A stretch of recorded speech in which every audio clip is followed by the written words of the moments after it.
Boa tarde a todos, chamo-me Florbela Jorge e é com grande satisfação que dou as boas-vindas a todos em nome e representação da Wolters Kluwer. Cabe-me ainda preferir algumas palavras da apresentação. A Wolters Kluwer é a entidade responsável pela organização deste primeiro encontro online e tem como slogan When you have to be right, que acentuo e sublinho, na medida em que se dedica a fornecer informação, software, serviços, com propostas de ideias inovadoras e soluções inteligentes para pessoas que integram as profissões reguladas. Crescemos já há 180 anos e podem contar connosco atualmente em 150 países. O home office, os novos direitos digitais do trabalhador, é o tema que nos reúne pela apressada relevância que entrou na academia, fustigada pelas circunstâncias excepcionais criadas por seres invisíveis que se foram apoderando sem dó nem piedade nas estruturas e organizações que orientavam a vida laboral e societária de cada um de forma regular. Dispensando a conceptualização jurídica, home office ou escritório em casa também é designado por trabalho remoto, trabalho à distância ou teletrabalho, basicamente por permitir que se trabalhe de qualquer lugar, desde que se disponha de um computador com ligação à internet. Se trabalhar de casa não é novidade, a nova relação de trabalho no mundo digital reabriu chagas e taliscas, impondo-se a resolução de problemas relacionados com a proteção da privacidade, do descanso, da saúde, etc., entre muitos outros do trabalhador. Antes de passar a palavra à senhora professora Lourdes Dias Alves, conferencista deste encontro, permita-me agradecer de um modo muito especial, não só pela honra que teve de vir a esta sala virtual dar a conhecer as suas reflexões, mas também provocar o debate, bem sabendo que tem muito trabalho para ter certezas e mais trabalho ainda para logo delas duvidar. A senhora professora Lourdes Dias Alves tem pautado a sua vida profissional pela descrição, contudo é portadora de um brilhante percurso académico em todas as atividades que abraça.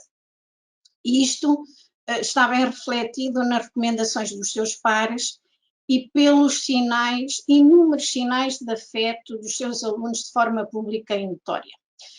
Não quero converter este encontro numa sessão de leitura de um extenso currículo, mas apenas indico e tomando nota aqui dos meus apontamentos.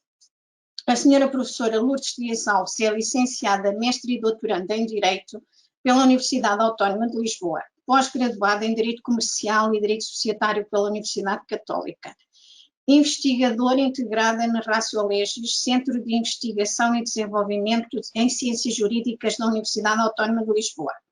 É coordenadora de cursos de formação e pós-graduações em proteção de dados, privacidade e segurança na União Europeia, na Autónoma Academia, onde é professora convidada. É jurista com obra e numerosos artigos publicados nas mais prestigiadas revistas sobre a matéria proposta. A senhora professora Lourdes Dias Alves vai proferir a sua exposição durante aproximadamente 40 minutos. Tem um pequeno apontamento anexado a esta conferência, onde pode ser descarregado pelos participantes e está disponível no fim da sua exposição também para responder a questões suscitadas que podem ser enviadas através do chat. Eu gostaria de lembrar a todos os participantes que muteassem o som da conferência para que não haja intervenções e seja ouvido melhor por todos. Termino com votos de proveito para a ciência de direito e da sua aplicação prática. Assim passo desde já a palavra a Vossa Excelência, senhora professora Lourdes Dias Alves, para iniciar a sua exposição. Boa tarde a todos. Estou aqui hoje a convite da Wolters Kluwer para debatermos a temática Home Office, os novos direitos digitais do trabalhador. Permitam-me um agradecimento especial ao Dr. Álvaro Ortiz e à Dra. Florbela Jorge pelo convite que muito me honra, à Dra. Inês Rodrigues e à Dra. Maria Carmen por todo o apoio neste webinar. Na verdade, Quando, em 1975, o americano Jack Niels concebeu a expressão teletrabalho e desenhou esta modalidade de prestação de trabalho, estava longe de imaginar que, em menos de meio século, esta seria a modalidade adotada por uma significativa maioria de empresas, instituições e organizações a nível mundial. Embora o regime do teletrabalho se encontre consagrado nas legislações laborais de muitos ordenamentos jurídicos, a verdade é que nunca antes fora a regra do trabalho como é atualmente, em virtude desta pandemia, em virtude do SARS-CoV-2, que origina a doença Covid-19 e que colocou uma grande parte dos trabalhadores a nível mundial a trabalhar a partir de casa ou a partir de outros locais, mas de casa. Nós sabemos que o desenvolvimento tecnológico veio permitir uma maior flexibilidade do trabalho, maiormente quanto ao local físico, ao local geográfico, em que o trabalho pode ser realizado. Reconhecem-se as vantagens do teletrabalho a vários níveis, porém, levanta-se desde logo preocupações quanto à privacidade dos trabalhadores neste regime, levando a que as relações laborais se possam deteriorar. Sobretudo, pela utilização dos sistemas de informação fora das instalações de trabalho habituais e a salvaguarda da informação empresarial e segredos de negócio que os trabalhadores levam para a sua casa e poderá, de algum modo, comprometer o sigilo desses segredos de negócio. Anote-se, se verificam dois conceitos para o teletrabalho. O trabalho remoto, ou home office, quando um funcionário de uma empresa passa a trabalhar desde sua casa, prestando serviços exclusivamente para a empresa onde trabalha, através de meios digitais, seja em tempo integral ou em tempo parcial. O trabalho online, em que a pessoa presta trabalho por conta própria, realizando serviços para pessoas ou empresas sem vínculo contratual, como é o caso dos freelancers que prestam serviços para várias empresas e não só para uma única entidade com trabalho subordinado. Mas o teletrabalho a tempo parcial normalmente designa-se que é tempo parcial quando o trabalhador trabalha alternadamente entre o home office, entre a sua casa, ou outro local, como um cowork, e as instalações do empregador. Em regra, são trabalhadores altamente qualificados, gestores, quadros técnicos, vendedores, etc., e que usualmente trabalham com o que se tem designado nos últimos tempos de trabalhar em espelho, umas vezes estão em trabalho remoto ou em teletrabalho e outras vezes estão a trabalhar nas instalações do empregador.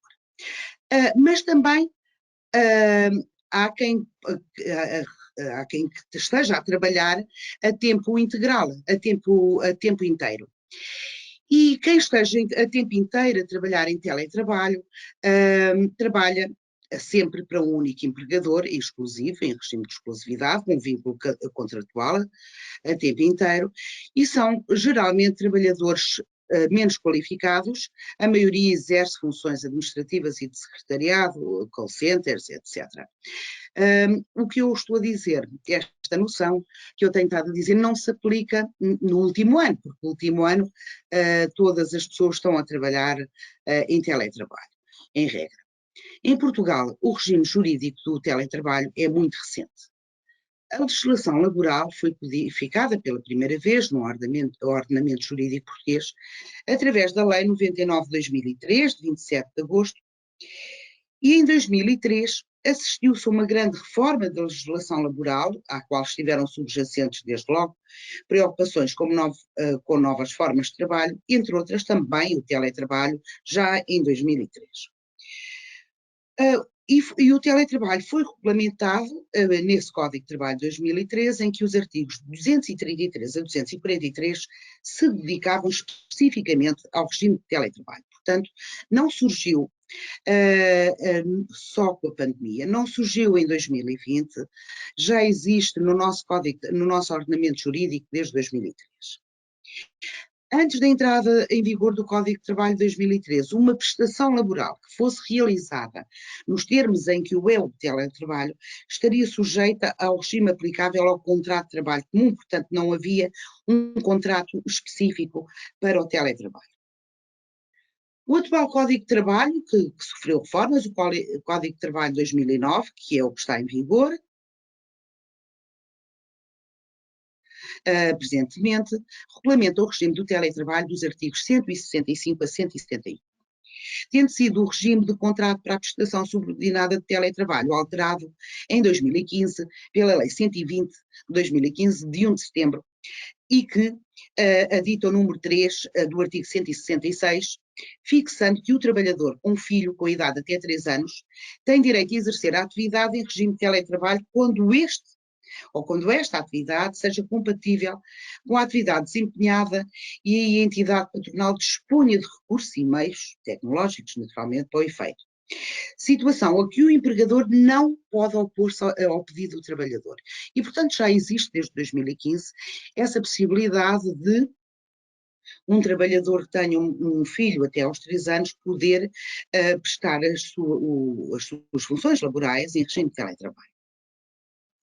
Do mesmo modo que quem trabalhava em regime de exercício de funções nas instalações do empregador ou da entidade empregadora, nas instalações da entidade patronal, pode chegar a um acordo para a alteração do regime laboral para o regime de teletrabalho. Sendo que este terá uma duração máxima inicial de 3 anos, excepto se a empresa estiver abrangida por um instrumento de regulamentação coletiva, que defina um prazo diferente, e certas atividades têm esta regulamentação coletiva que já contemplam o regime do teletrabalho. Porém, nos primeiros 30 dias que o trabalhador que optou pelo regime de teletrabalho, com um prazo máximo de 3 anos, como eu disse, nos primeiros 30 dias, as partes, ou o trabalhador ou o empregador, podem sempre pôr termo ao regime do teletrabalho. Quando a cessação do regime do teletrabalho, o trabalhador retoma a prestação do trabalho nas instalações do empregador ou noutras acordadas entre as partes. Poderá ser num co-work, para deixarem, no caso dos trabalhadores que estão em casa e por motivos pessoais pretendem deixar de não exercer a sua atividade em casa. Mas a partir de um outro local, e veremos pelas desvantagens que por vezes o trabalhar em casa, as desvantagens que há para o trabalhador quando trabalha em casa, nomeadamente o isolamento, como veremos mais à frente. O Código de Trabalho define teletrabalho de um modo muito simples. É uma prestação laboral realizada com subordinação jurídica, habitualmente fora da empresa e através do recurso a tecnologias de informação e comunicação.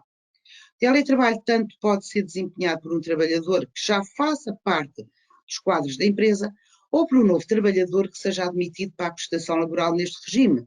Portanto, podem haver admissões de um trabalhador somente e exclusivo para executar as suas funções no regime de teletrabalho.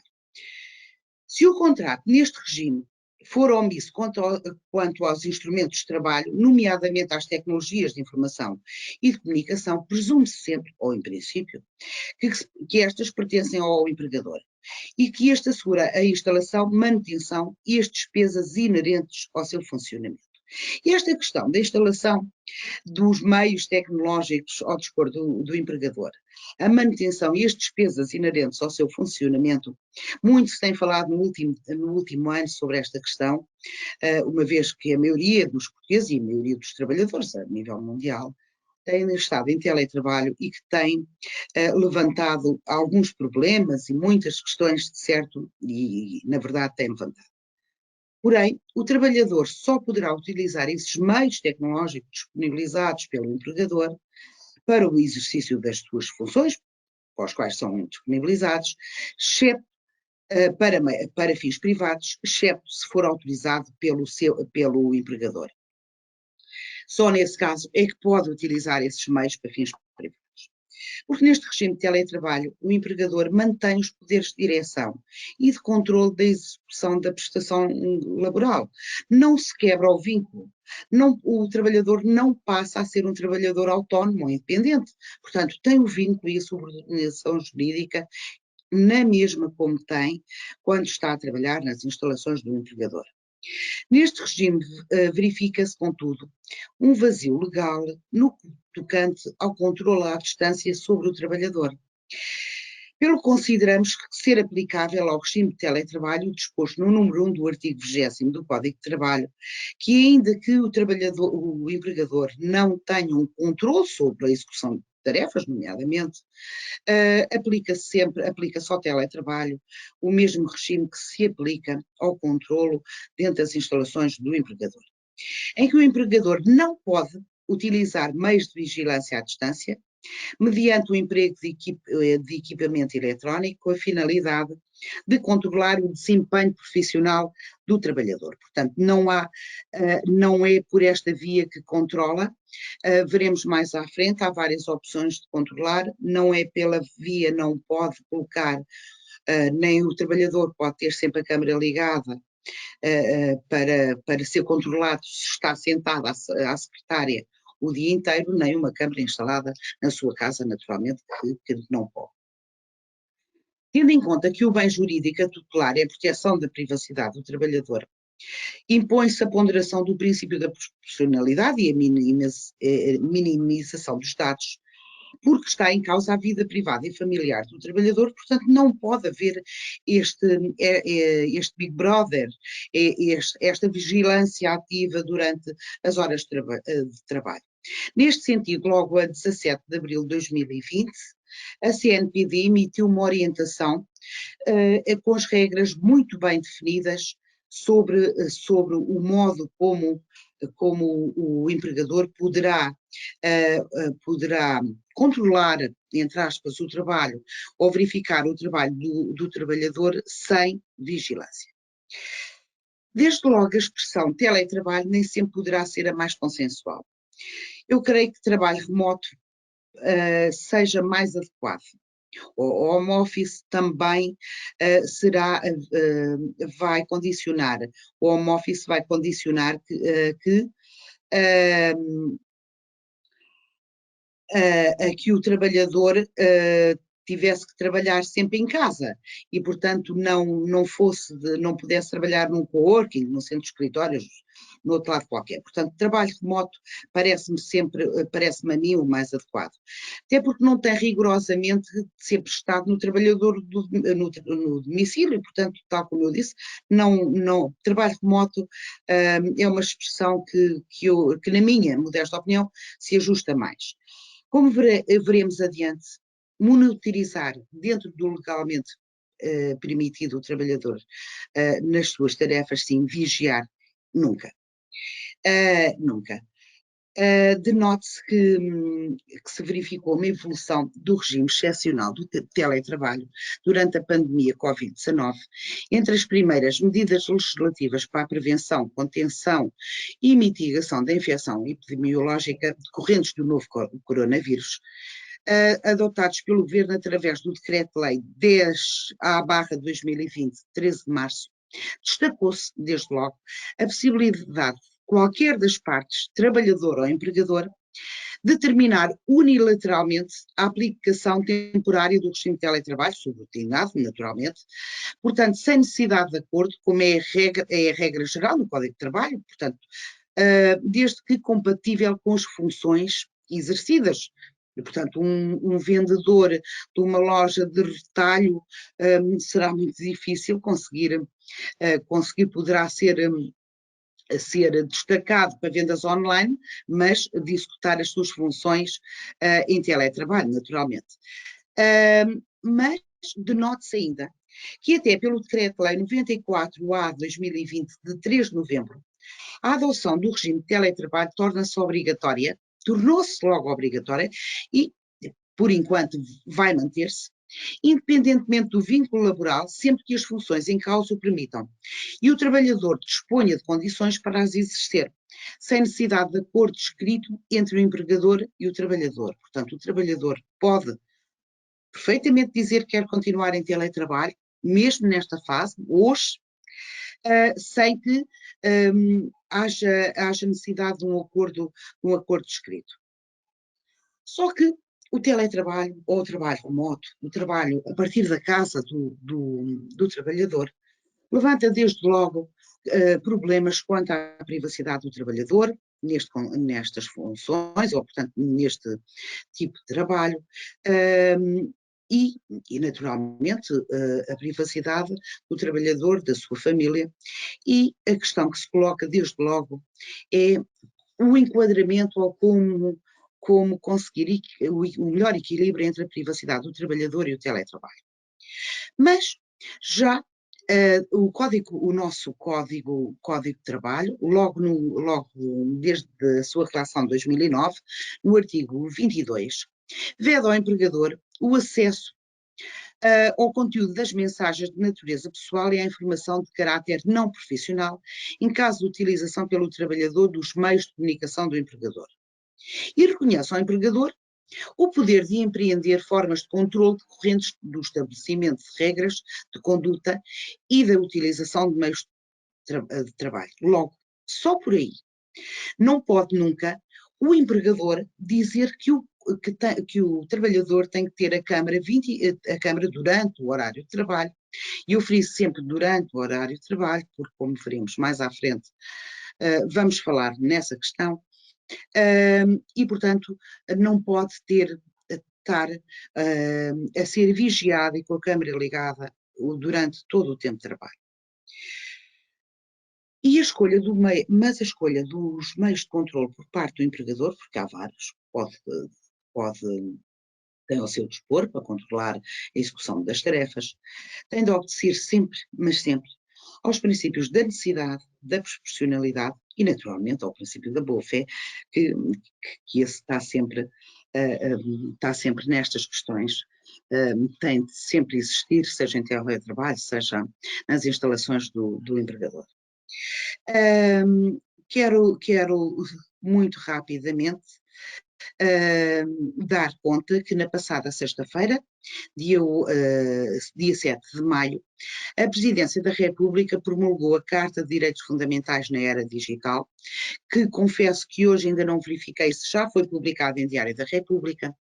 A Carta contém 23 artigos, vem proteger e consagrar uma panóplia de direitos na era digital, dos quais o direito ao desenvolvimento de competências digitais, portanto, mais uma vez a Carta vem incentivar os empregadores à formação e com o intuito de desenvolver as competências digitais dos trabalhadores, direito à identidade e outros direitos pessoais, naturalmente, ao esquecimento, a direitos em plataformas digitais, direito à cibersegurança, direitos à liberdade de criação e à proteção dos conteúdos, direito à proteção contra a geolocalização abusiva, direito ao testamento digital, direitos digitais face à administração pública, direito das crianças, ação popular digital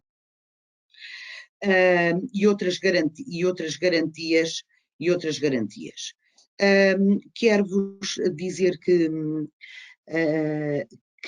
quando, portanto, esta carta, no fundo, vem consagrar direitos que alguns já no ordenamento jurídico já estavam consagrados, mas esta carta portuguesa, que é a Carta Portuguesa dos Direitos Humanos na Era Digital, vem consagrar direitos para termos em conta nesta era digital que vivemos e que, portanto, para bem de todos nós e para bem da economia até, não podemos de modo algum voltar atrás, isso é inequívoco, não há qualquer dúvida. Portanto, vem, no fundo, dar mais proteção aos direitos digitais dos cidadãos e aos direitos digitais dos portugueses. Mas o que eu vos queria falar, desculpa, antes de mais, era nas vantagens do teletrabalho para o trabalhador. Quais são as vantagens do trabalhador poder optar e fora? E agora afastando-nos um pouquinho desta fase complicada da pandemia, quais são as vantagens do teletrabalho para o trabalhador, uma vez que pode perfeitamente, durante 3 anos, ir pedir para exercer as suas funções no regime de teletrabalho. Antes de mais, menos stress e ansiedade. E menos stress e ansiedade porquê? São várias as causas associadas ao stress no trabalho, como todos sabemos, e como há inúmeros relatórios sobre o assunto, sejam as deslocações demoradas, os escritórios despersonalizados e ruidosos, o mau ambiente de trabalho, roupas formais e desconfortáveis, políticas de escritórios, as questões, por vezes, não fáceis de gerir entre colegas, de mexericos, de interferências, e, portanto, o trabalhador em teletrabalho está aliado a todas essas questões e tem muito menos stress e ansiedade. Mas também uma das vantagens é menos tempo perdido em deslocações, já se questionou sobre quanto tempo perde diariamente em transportes cada trabalhador. Há pessoas que perdem diariamente 1h30 a 2 horas no período da manhã e ao fim do dia, o que contabiliza 3 a 4 horas, 3 a 4 horas diárias em transportes ou no trânsito.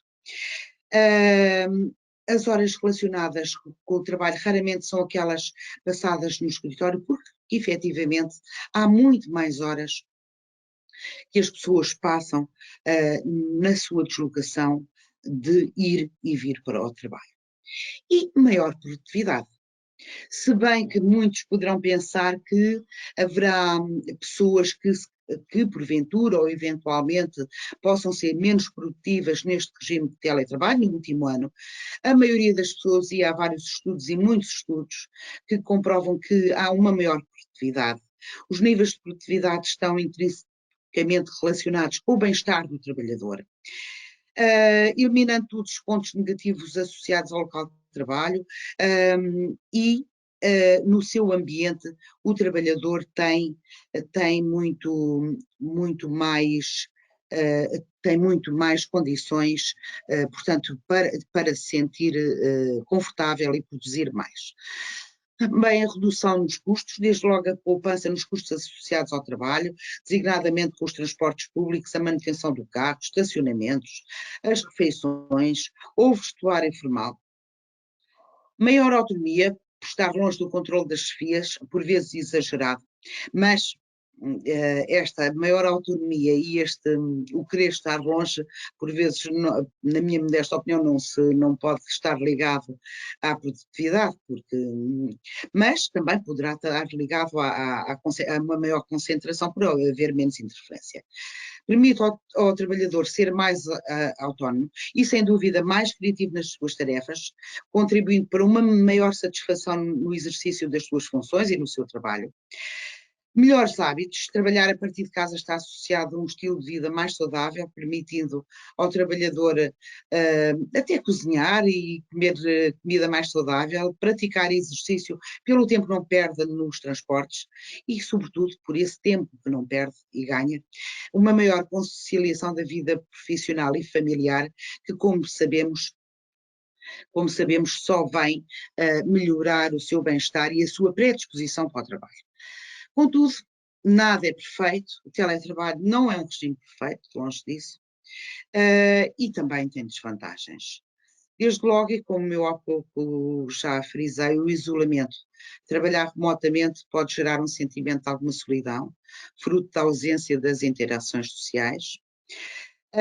Outra questão são os limites de horário.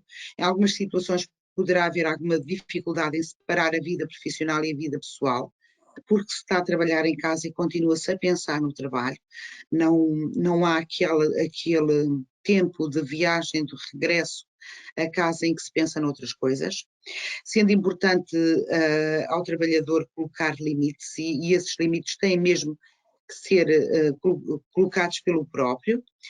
A deterioração das relações profissionais, estar afastado fisicamente dos seus colegas pode tornar as relações profissionais mais complicadas de manter, longe da vista, longe do coração, como se costuma dizer, as pessoas falam-se menos, há menor companheirismo, penso que também há menor partilha de conhecimentos, há maior dificuldade de networking, a ausência de contacto direto com os colegas, com os FIAs, com os clientes, poderá colocar dificuldades na criação de uma rede de contactos, mas estas são as desvantagens as vantagens e desvantagens para o trabalhador. Naturalmente que também há vantagens e desvantagens para o empregador.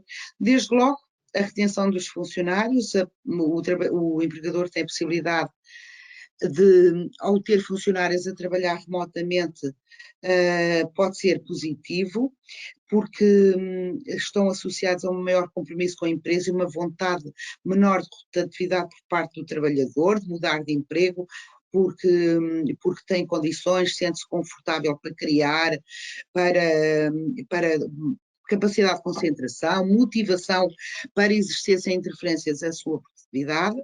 Também é vantajoso, naturalmente que é vantajoso para o empregador a maior produtividade do trabalhador, em virtude de menores níveis de stress, fruto da ausência de deslocações para o trabalho, políticas rígidas do escritório, das regras do escritório, do ruído, e o trabalho, claro que se torna mais produtivo e motivador quando as pessoas não têm interferências nefastas. Menos custos com o imobiliário que o empregador terá, menos custos de instalações. Uma empresa com vários trabalhadores em regime de trabalho remoto precisa de menos espaço, naturalmente.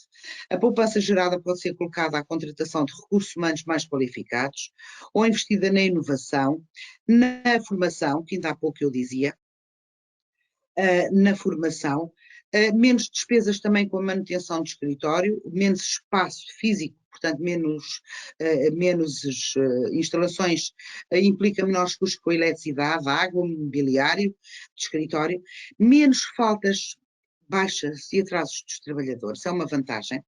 Os trabalhadores têm menor probabilidade de faltar ao trabalho ou de chegar atrasados, estando em teletrabalho. Até academicamente, os 15 minutos da praxe de iniciar uma aula reduziram-se para 5, portanto todas as pessoas estão à hora. E no local de trabalho também se verifica que as pessoas à hora exata começam a trabalhar. Há maior probabilidade de as mulheres continuarem a trabalhar até mais tarde na gestação, porque não produz tanto cansaço, porque não tem deslocações para as instalações do empregador, e regressam mais rápido no pós-parto, ainda com horário reduzido, mesmo por esse desgaste, mesmo por esse tempo que ganham ao não utilizarem as deslocações para o trabalho. E também as empresas deixaram de estar limitadas geograficamente no que concerne aos recursos humanos, podendo contratar trabalhadores altamente qualificados de outras zonas geográficas do país, que não era possível ou que ficaria dispendioso contratar uma pessoa do interior ou do norte ou do sul de Portugal, portanto para Lisboa, por exemplo. Através do trabalho remoto podem ter esses quadros, que são uma mais-valia para as empresas, sem necessidade de terem esse tipo de custos associados que teriam se não tivessem esse quadro qualificado, esse novo trabalhador em trabalho remoto. Mas naturalmente que também tem desvantagens para o empregador, desde logo as sinergias, porque dificulta o trabalho em equipa e a cooperação entre colegas, a monitorização e medição do desempenho dos funcionários, portanto o chefe deixou de controlar tanto o desempenho, torna-se mais complexo até pelas limitações legais para esse controlo. A cultura e valores da organização, comunicação e coordenação do trabalho, o desgaste dos equipamentos tecnológicos fora das instalações de trabalho habituais e, sobretudo, uma das maiores preocupações do empregador, das entidades patronais, é mesmo a salvaguarda da informação empresarial e dos segredos do negócio. Há pouco disse-vos que monitorizar ou vigiar o teletrabalho monitorizar sim, naturalmente que sim, porque o teletrabalhador continua a ter trabalho subordinado e o empregador continua a ter até mesmo o seu poder, decisório e até sancionatório. Vigiar é que nunca, e portanto vigiar, as empresas podem lançar mão da monitorização da prestação de trabalho à distância. Se estivermos a falar de uma simples monitorização para verificação do cumprimento das obrigações laborais, sobretudo se o objetivo for o registro da assiduidade, naturalmente, até porque o próprio Código de Trabalho assim o permite e assim o estipula. A monitorização da localização obriga a deliberação da CNPD, da Lei Nacional de Execução, portanto, também é possível haver este tipo de controle. Contudo, depende de que tipo de monitorização é efetuada. Quanto à produtividade, as partes devem acordar por aditamento ao contrato de trabalho, ou regulamento interno, e este que preveja a adição de checkpoints e reuniões de cumprimento de objetivos que devem ser feitas com mais regularidade do que seriam feitas quando o trabalhador está a trabalhar nas instalações do empregador.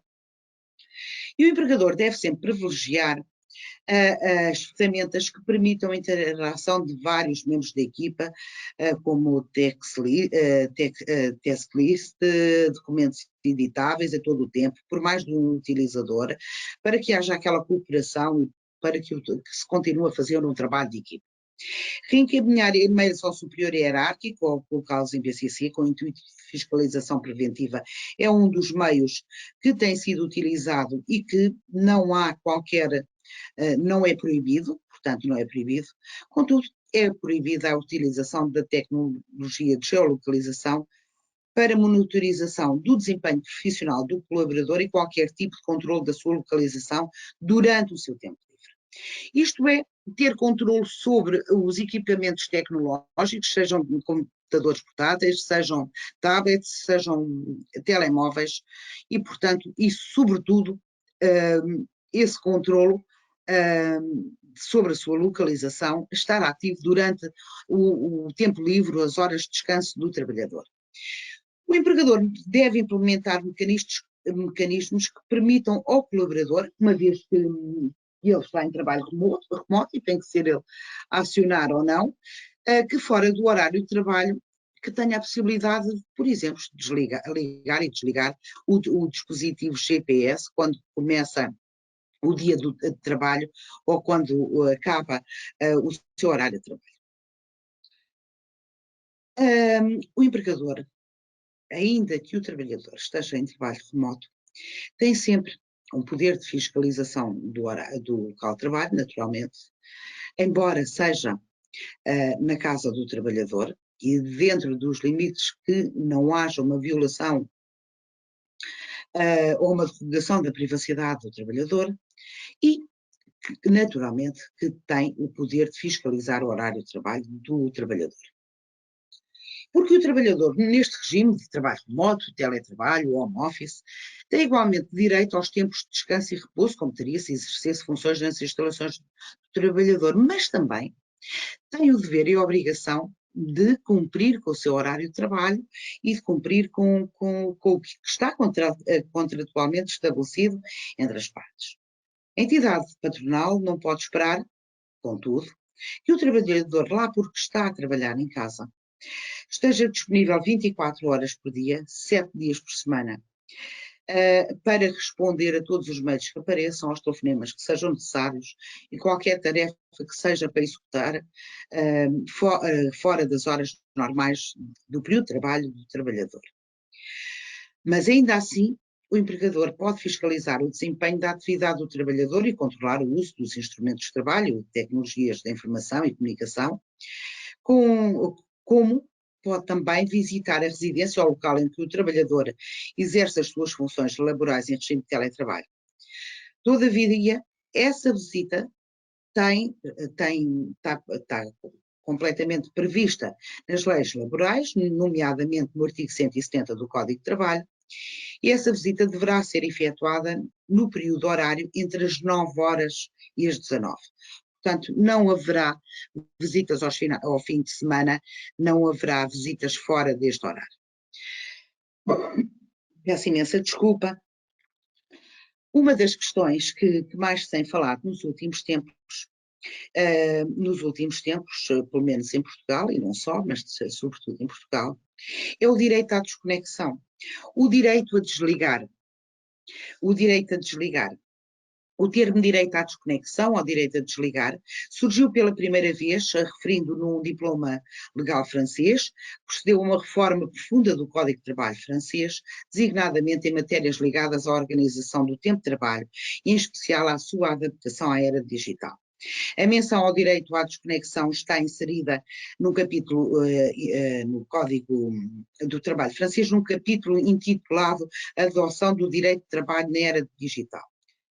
Este direito à desconexão como direito legal surgiu em França com a promulgação da denominada e já conhecida Lei El Khomri em 2016, que introduziu o direito à desconexão como modelo de negociação compulsória para empresas com mais de 50 funcionários. Esta lei de trabalho, a modernização do diálogo social e a proteção da trajetória profissional é a Lei 2016-1088, de 8 de agosto de 2016, e entrou em vigor no dia 10 de janeiro de 2017. Também em Espanha, após a promulgação da lei francesa em 2017, o governo espanhol começou a estudar a possibilidade de garantir um direito à desconexão também em Espanha.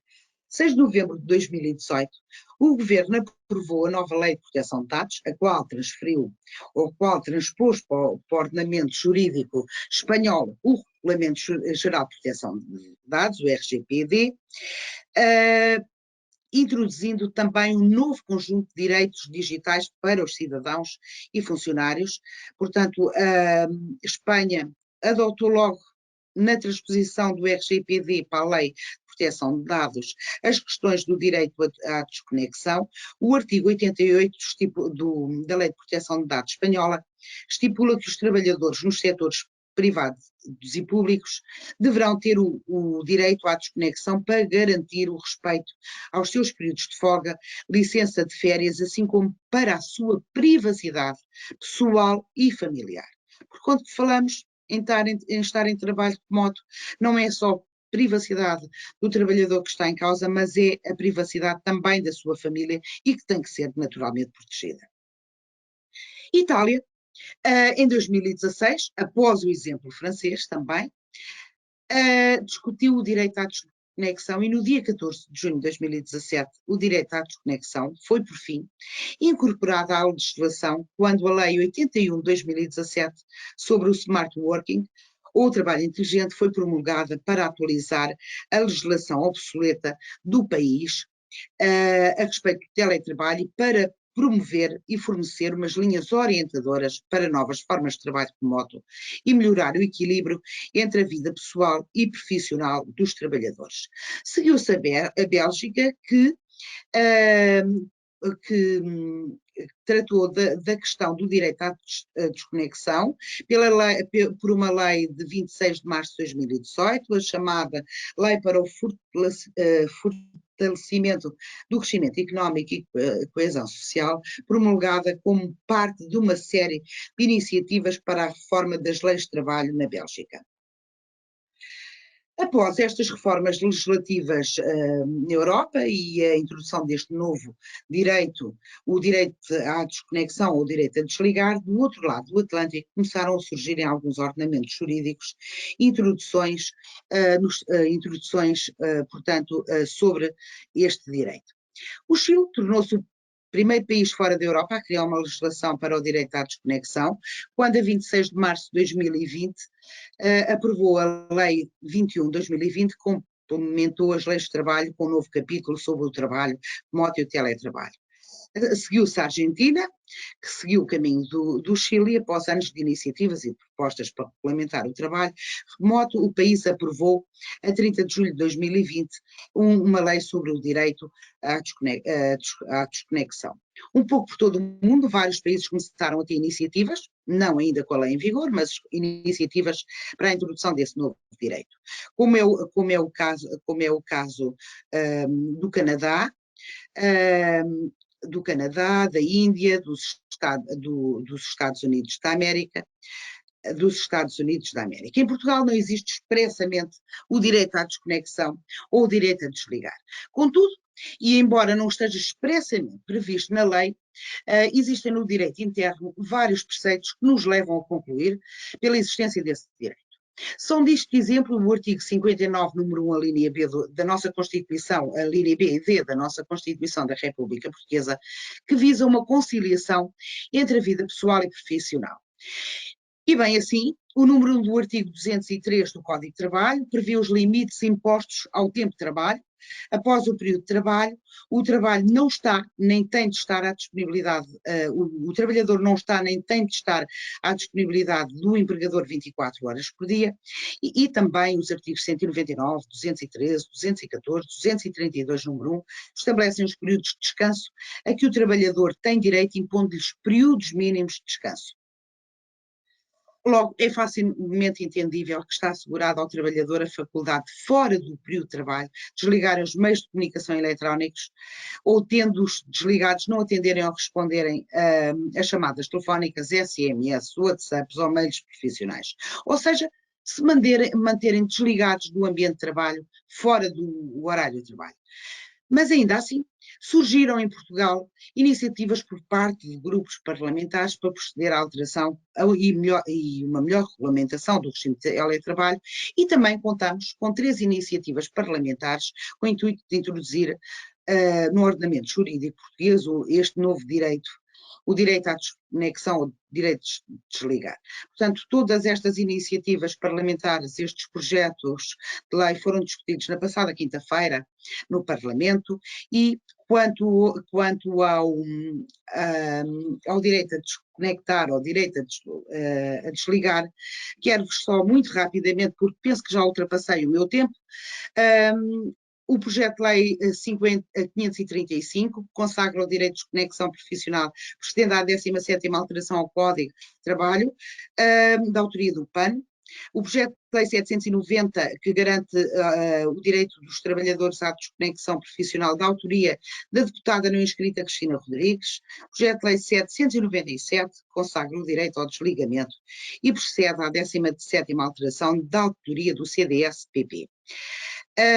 Não obstante a temática da desconexão já está na ordem do dia, não se pode deixar de notar que assume maior relevância quando o decreto 13/2021, de 14 de janeiro, bem recente, reforça a obrigatoriedade da adoção do regime de teletrabalho, e pelo menos vamos ter um regime de teletrabalho até ao final do ano, e portanto, estes temas do direito a desligar terão que ser debatidos, fazem todo sentido, embora, na minha modesta opinião, como vos disse, não há uma lacuna e os trabalhadores não estão desprotegidos quanto a este direito de desligarem.